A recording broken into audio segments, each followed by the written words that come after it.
Olá, senhoras e senhores, sejam bem-vindos, bem-vindas à Central dos Números, o canal de questões resolvidas mais didático do YouTube, que hoje começa com a tela preta. Para quê?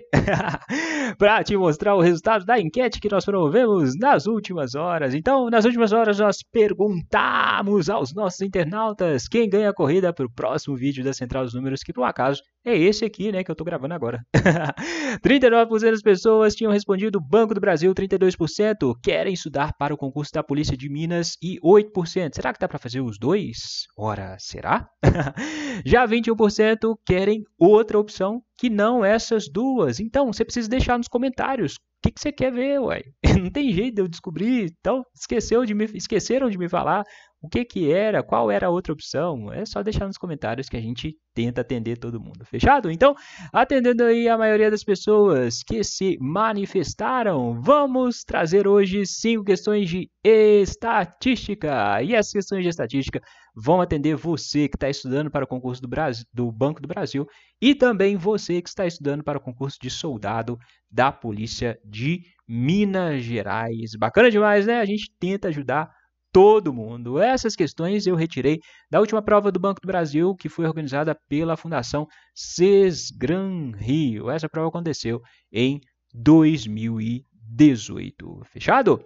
Nesse vídeo, deixa um salve especial aí ao nosso amigo de longa data do canal, Silvio Lozano. O Silvio Lozano sempre está presente aqui no canal, ele marca presença deixando o ponto dele nos comentários. Então, valeu demais pela presença, Silvio, e se você quiser ajudar o canal como o Silvio faz, deixe seu comentário aqui, é só digitar um ponto e dar Enter, mais nada, você já vai ajudar demais a gente. Agora, se você tiver com vontade de escrever, pode deixar dúvida, pode falar o que você quiser, desde que tenha educação. Combinado? Você está pronto, está pronta para 5 questões de estatística? Vou tentar conversar com você de uma maneira que não seja o estatistiquês, combinado? Vamos tentar deixar aí o raciocínio mais fluido, né, para você aprender uma forma prática de resolver algumas questões na sua prova. Fechado? Bora para as questões. Vem comigo. Essa primeira questão dizia: a tabela a seguir mostra a distribuição de pontos obtidos por um cliente em um programa de fidelidade oferecido por uma empresa. Então, ele deu aqui uma sequência de pontos e a frequência com que cada um desses valores aqui em cima aparece. A mediana da pontuação desse cliente é o valor mínimo para que ele pertença à classe de clientes especiais. Então, deu aqui a mediana. A gente vai precisar calcular a mediana dessa sequência. Qual a redução máxima que o valor da maior pontuação, qual que é a maior pontuação? 9. Então, qual que é a redução máxima que o 9 pode ter sem que ele perca a classificação de cliente especial, ou seja, fazendo com que a mediana continue tendo o mesmo valor de antes se todas as demais pontuações forem mantidas. Então, vamos à questão. A gente precisa, para descobrir quem é cliente especial, né, descobrir qual que é a mediana dessa sequência. Então, como que a gente calcula a mediana de uma sequência de termos? A mediana é calculada observando-se qual é o termo que está no meio da sequência, quando essa sequência está ordenada, colocada em ordem crescente, como é o caso aqui, ou em ordem decrescente. Então, o primeiro passo, coloque em ordem crescente ou decrescente. Depois, olha qual é o termo que está no meio. Só vai existir um termo que está exatamente no meio quando a sequência tiver um número ímpar de elementos. Se a sua sequência tiver um número par de elementos, para calcular a mediana, você vai calcular a média dos dois termos que estiverem exatamente no meio. Combinado? Então, nesse caso, como que a gente calcula aqui qual termo está no meio dessa sequência de pontos? Observa a frequência com que cada um desses valores aparece, né? Então, primeiro, como que a gente descobre qual é o total de elementos da nossa sequência? Basta a gente somar todas as frequências. 1 mais 2, 3, 3 mais 4, 7, 7 mais 1, 8, mais 1, 9, 9 mais 5, 14, mais 1, 15. Então, a soma das frequências é 15. Qual é o termo que está no meio? Vai ser o oitavo termo. Por quê? 15 dividido por 2, 7,5. Então, o termo que está no meio é o próximo, é o oitavo termo. Beleza? Consegue visualizar por que ele está no meio? Porque você tem 7 termos antes e 7 termos depois. Dentro dessa sequência de pontos aqui, qual é o termo que está na posição 8? Qual é o oitavo termo? Observa pela frequência. Posição 1, 1 mais 2, 3. Então, na posição 3 tem o número 2. 3 mais 4, 7. Na posição 7 tem o número 3, por exemplo, mais um 8. O termo que está na posição 8 vai ser o 4, beleza? Então, você tem que olhar o número de pontos. A sua sequência é formada por número de pontos. A mediana vai ser 4 pontos. Então, para ser cliente especial, a mediana tem que ser de 4 pontos. Não consegue visualizar esse raciocínio aqui? Vai na raça. Olha aqui, monta a sequência de pontos de acordo com a frequência que foi dada, né? Então, o que diz essa frequência? Diz que o 0 aparece uma vez. Então, coloca lá 0 uma vez. Diz que o 2 aparece 2 vezes. Então, você vai ter 2, 2. O 3 aparece 4 vezes. 1, 2, 3, 4 vezes. Tem o 3. O 4 e o 6 aparecem uma vez. O 8 aparece 5 vezes, 1, 2, 3, 4, 5. Então, o 8 é a moda da sua sequência, né? Então, a moda é o termo que mais se repete. E o 9 aparece uma vez. Aí, passa para a sua pergunta. Por qual valor você pode substituir o 9? Qual é o valor máximo que você consegue subtrair de 9 para obter outro valor que irá substituir o 9? De modo que a mediana continue sendo 4. Ora, se a gente transformar o valor mais distante que a gente consegue substituir o 9 é na própria mediana. Se a gente substituir o 9 por outro 4, a mediana vai continuar sendo 4. Se a gente substituir o 9 por 3, a mediana vai passar a ser 3. Então, o valor máximo que eu posso subtrair é aquele que vai resultar em um valor igual a 4, que é a mediana atualmente. Então, qual o valor que eu subtraio 9 para dar 4? Eu tenho que subtrair o 9 por 5. Subtraindo 9 por 5, eu vou ter o valor 4, então vou substituir o 9 por 4. E aí a minha sequência, ao invés de ter o 9 lá no final, vai ter outro 4. Assim, a mediana continua sendo 4. Entendeu? Então, o número que eu vou subtrair o 9 é o 5. Eu posso subtrair no máximo, porque ele quer a redução máxima, né? Então, a redução máxima que eu posso fazer é de 5 unidades para que eu obtenha um valor 4 e assim a mediana continue sendo 4, que é a mediana de um cliente especial. Então, 5 unidades é a resposta dessa questão. Entendido? Dúvidas? Perguntas? Você sabe, aqui na Central dos Números ninguém fica com dúvidas. Se você tiver dúvida, me escreve. Deixe sua dúvida aqui embaixo nos comentários que eu vou te responder tentando te ajudar. Agora, se não tiver dúvida, não quiser escrever nada, sabe? Deixa aquele ponto aí, maroto, e bora ajudar o canal. Combinado? Vamos para a segunda questão. Vem comigo. Essa é uma questão que parece difícil, mas não é. Um pesquisador utilizou-se de um modelo de regressão linear simples para estudar a relação entre a variável dependente y, expressa em reais, e a variável independente x, expressa em dias.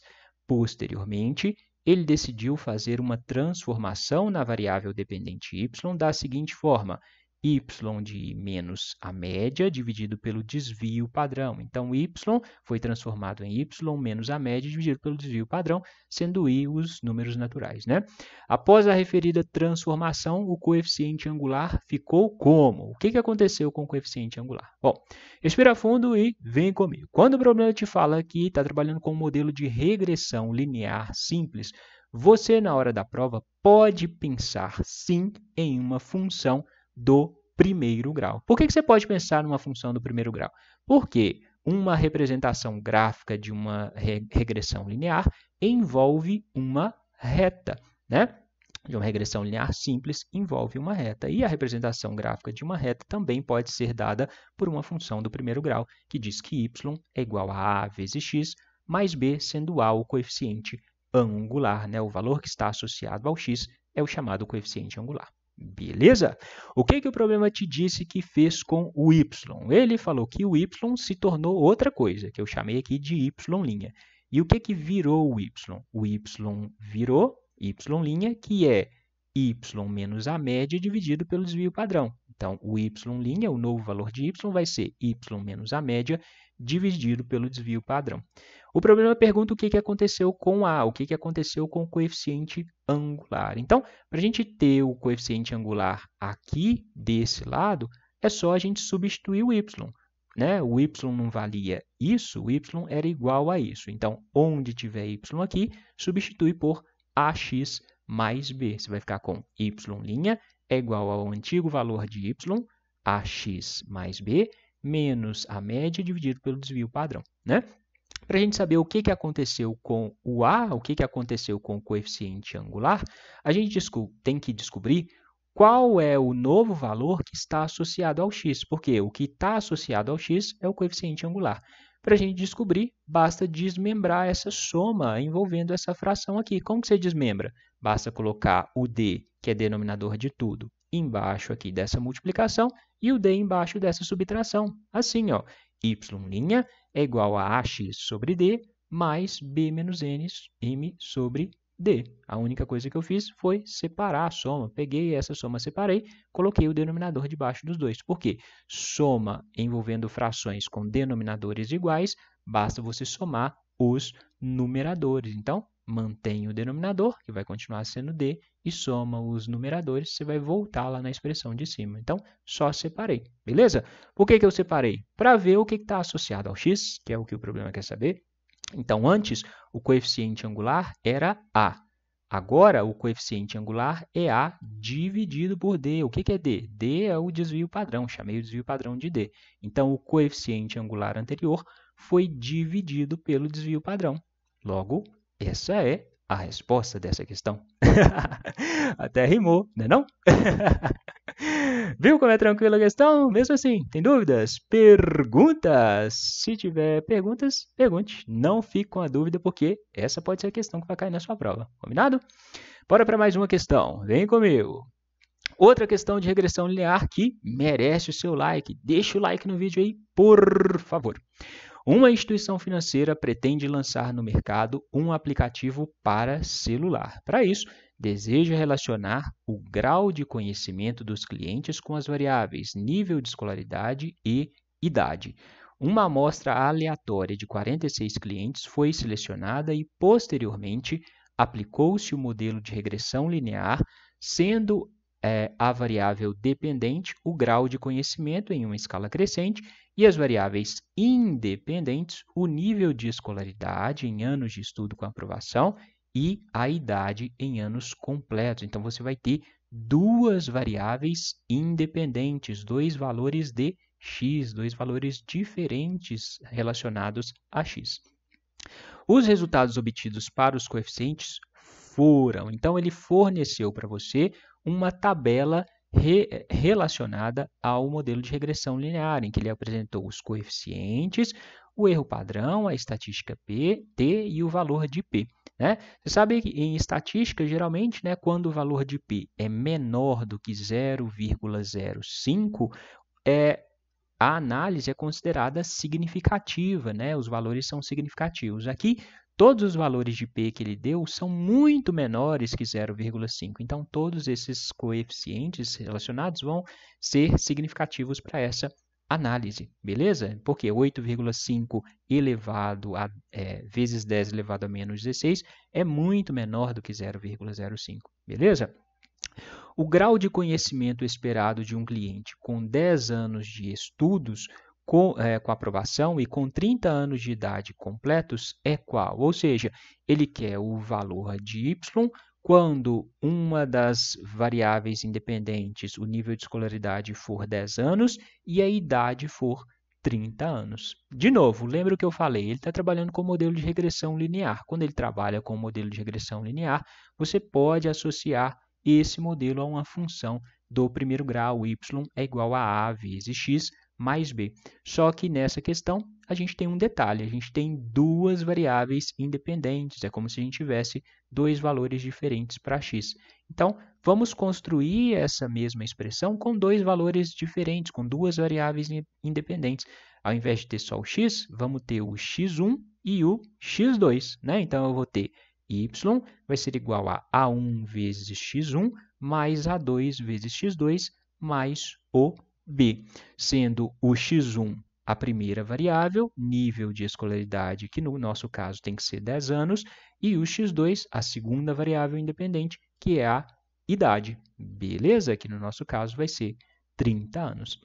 Então, se você sabe que o x1 vai valer 10 anos, né, a escolaridade vai valer 10 anos, você tem que calcular o valor de y no final. Você sabe que o x1 vai valer 10 anos, o x2 vai valer 30 anos, a idade. Para calcular o y, você precisa do A1, do A2 e do B. Você consegue pegar o A1, o A2 e o B nessa tabela? Claro que consegue. Como que chama o valor que está associado ao x? É o coeficiente angular, né? No caso aqui, vai ser o coeficiente associado à variável escolaridade. Então, ele deu para você o coeficiente associado à escolaridade, que é 4. Ele deu para você o coeficiente que está associado à variável idade. Ele disse que o coeficiente da idade é menos 0,6. Que ele deu para você o valor de B. O valor de B é o coeficiente da interseção. Por quê? Então, você vai olhar aqui a coluna dos coeficientes. A interseção, o coeficiente da interseção, é o valor em que a reta vai cruzar o eixo y. Então, é a interseção com o quê? É a interseção com o eixo y. Esse é o valor de B aqui. Na nossa função do primeiro grau, seria o coeficiente linear, né? Então, o valor de B aqui, na nossa expressão, vai ser o coeficiente da interseção, vai ser 50,7. O A1, nível de escolaridade, coeficiente é 4. O A2, menos 0,6, é a idade. Beleza?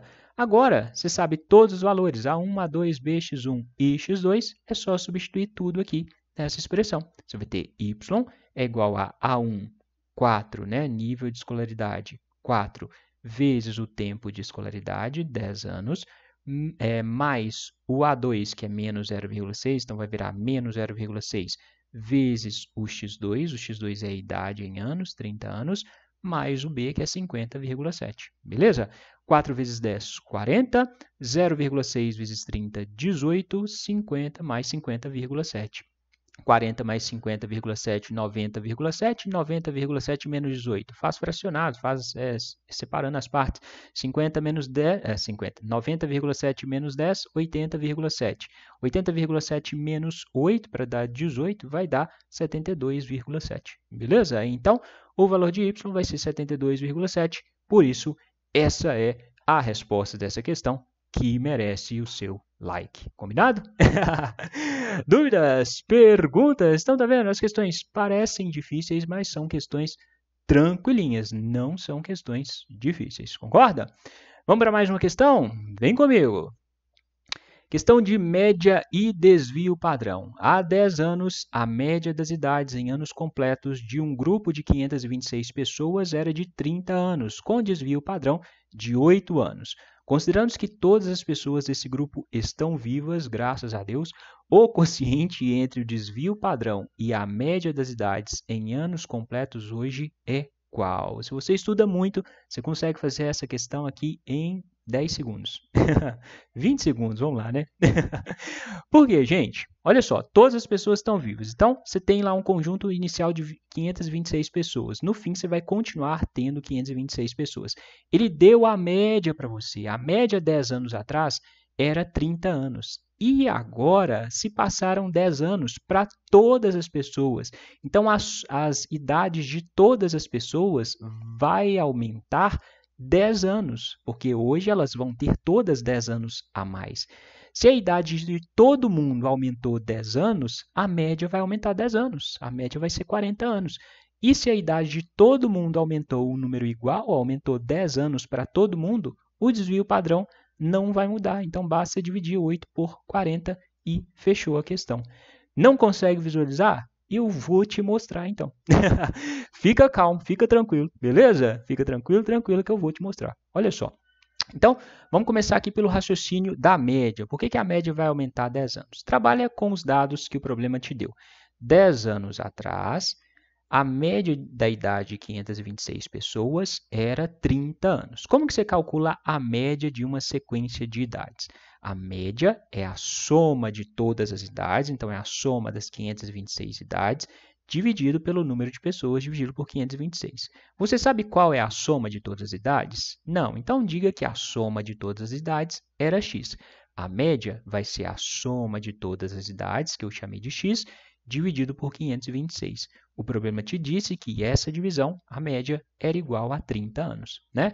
Para calcular x, ou seja, para calcular a soma das idades, basta pegar o 526 que está dividindo, passa para cá multiplicando, você vai ficar com 30 vezes 526, o que dá 15.780, beleza? Então, a soma das idades vai ser esse valor aqui. Só que isso foi 10 anos atrás. Hoje, vão ser 10 anos depois, ou seja, todo mundo ganhou 10 anos. Se todo mundo ganhou 10 anos, a soma das idades não vai ser mais 15.780. Vai ser 15.780x mais 10 anos vezes as 526 pessoas. Consegue visualizar? Olha só, se fosse uma pessoa, você ia aumentar 10 anos. Se fossem duas pessoas, você ia aumentar 2 vezes 10. Se fossem 3 pessoas, ia aumentar 30 anos na soma das idades. Você ia fazer 3 vezes 10. Mas são 526 pessoas. Então, a idade a mais vai aumentar 526 vezes 10. Consegue perceber? 526 vezes 10 dá 5.260. Então, você vai ter que a soma atual das idades é a soma anterior, mais os 10 anos que foram acrescentados para todo mundo, para as 526 pessoas. Isso vai dar, somando aqui, 21.040. Sabendo a soma das idades atual, você calcula a média atual. A média atual é a soma das idades atual, 21.040, dividido por 526. 21.040 dividido por 526 vai dar 40. Era 30, passou para 40. Por quê, gente? Todo mundo recebeu o mesmo valor. Todo mundo teve a idade aumentada em 10 anos. E o desvio padrão? O desvio padrão não vai mudar, porque todo mundo recebeu o mesmo valor, todo mundo recebeu 10 anos. Se todo mundo recebeu o mesmo, o desvio padrão não muda. Vou te mostrar por um exemplo. Como que você calcula o desvio padrão? O desvio padrão é a raiz quadrada do somatório, ou seja, de uma soma. Você vai somar o quê? Você vai somar o quadrado do valor da sequência menos a média da sequência, tudo isso dividido pelo número de termos da sequência. Vamos traduzir isso aqui. Vou te dar um exemplo. Suponha que você tenha 3 crianças, e as crianças têm 2, 4 e 6 anos de idade, né? Você precisa da média e do número de crianças. O número de crianças, n é fácil. São 3 crianças, então n é igual a 3. Qual que é a média? Também é fácil. Soma dos termos, 2 mais 4, 6. 6 mais 6, 12, dividido pelo número de crianças. 12 dividido por 3 dá 4. Então, a média é 4 e o número de crianças é 3. Beleza? Vamos trabalhar com esse exemplo. Qual que vai ser o desvio padrão dessa sequência de termos aqui? O desvio padrão é igual a raiz quadrada do somatório, então coloca lá um somatório. Somatório de quê? Do quadrado. Do quadrado de quê? Dos termos menos a média. Então, você vai pegar o primeiro termo, 2 menos a média, elevado ao quadrado, mais o segundo termo, 4 menos a média, que é 4, elevado ao quadrado, mais o terceiro termo, que é 6 menos a média, que é 4, elevado ao quadrado. Tudo isso dividido por n, que é 3. Beleza? 2 menos 4 dá menos 2 ao quadrado dá 4. 4 menos 4 dá 0, 0 ao quadrado dá 0. 6 menos 4 dá 2, 2 ao quadrado dá 4. Então, você vai ter 4 mais 4, 8. Então, no fim, o desvio vai ser raiz quadrada de 8 dividido por 3. Beleza? Aí, vamos supor que chegou no outro ano. Então, daqui a um ano, as suas crianças não vão ter mais 2, 4 e 6 anos. Elas vão ter, passou um ano, 3, 5 e 7, né? 3, 5 e 7. Depois de um ano, o desvio padrão, então todo mundo ganhou um ano de idade, né? O desvio padrão vai mudar? Vamos calcular. Qual que é a média aqui? Soma os termos. 3 mais 5, 8, 8 mais 7, 15, 15 dividido por 3, 5. Então, a média é 5, n é 3. Calcula o desvio padrão.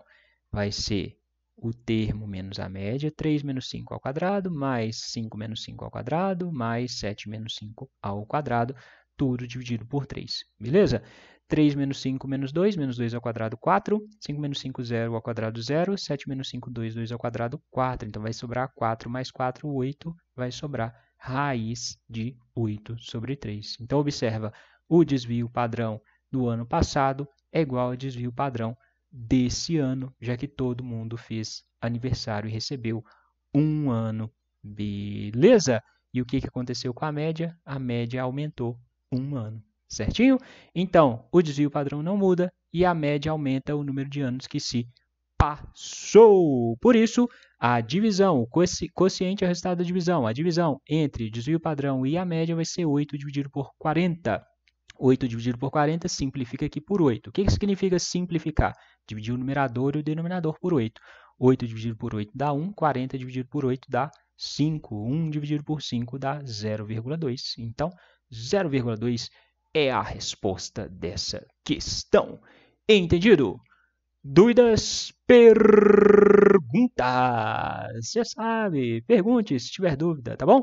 Aqui no canal tem uma playlist só com questões de média, mediana, moda. Dá uma conferida neste link que vai aparecer aqui agora para você. Fechado? Agora a gente vai para a última questão desse vídeo. Vem comigo! A tabela a seguir apresenta a distribuição da variável número de talões de cheques X solicitados no último mês de uma amostra de 200 clientes de um banco. Então, você tem o número de talão de cheques solicitados e a frequência, né? E o total.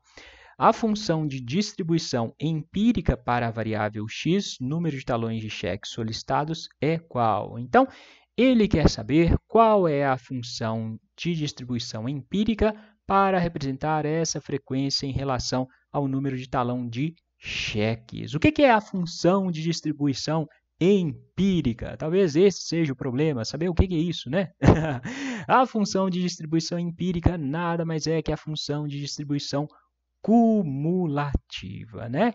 E para calcular, o problema te deu uma ferramenta, ele te deu a frequência, só que ele te deu a frequência absoluta. Ele disse que 0 talões de cheque tem a frequência de 40, um talão de cheque 50 e o total lá 200 pessoas, 200 solicitações, né? Só que para calcular a função de distribuição cumulativa, a gente vai precisar trabalhar com a frequência relativa, ou seja, com a frequência percentual. Como que você faz para calcular uma frequência relativa?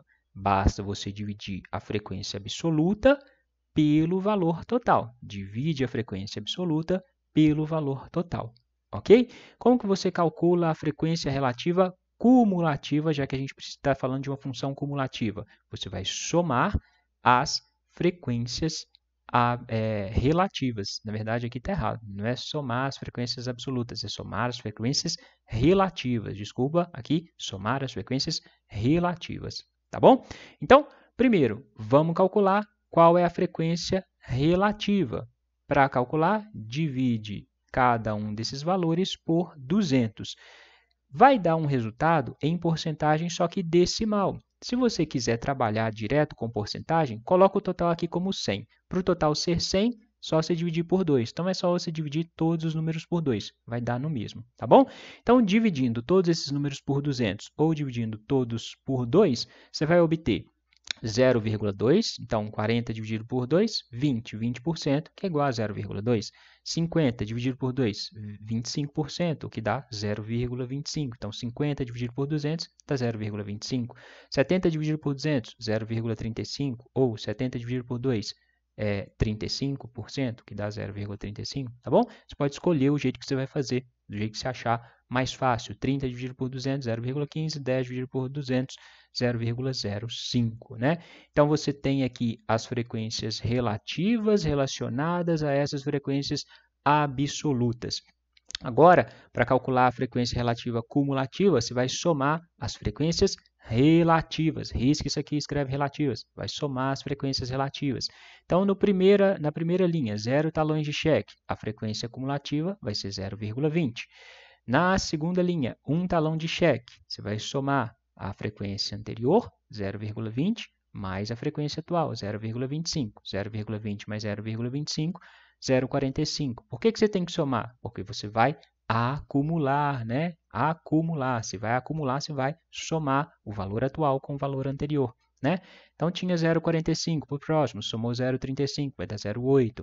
Somou 0,15, 0,95, somou 0,05, vai dar 1. Pronto, está representada aqui a função de distribuição cumulativa. Nas alternativas de resposta, você ia marcar que a função vai ser 0 se x é menor que 0, então se é menor que 0 vai estar antes aqui, vai ser 0. 0,2 se x está entre 0 e 1, x maior ou igual a 0 e menor que 1, é no caso aqui, né? X igual a 0 maior é menor que 1. Se x é maior ou igual a 1 e menor que 2, 0,45 e assim sucessivamente, 0,8, 0,95 e 1. Só isso. Entendido?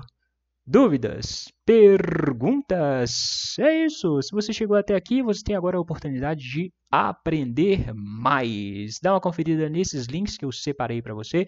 E claro, se você não se inscreveu na Central dos Números, não me chateia, se inscreve aí, dá a sua força. Vamos ajudar esse canal a crescer cada vez mais e você não vai perder também esses conteúdos que vão te ajudar a garantir sua vaga. Fechado? Bons estudos e até a próxima!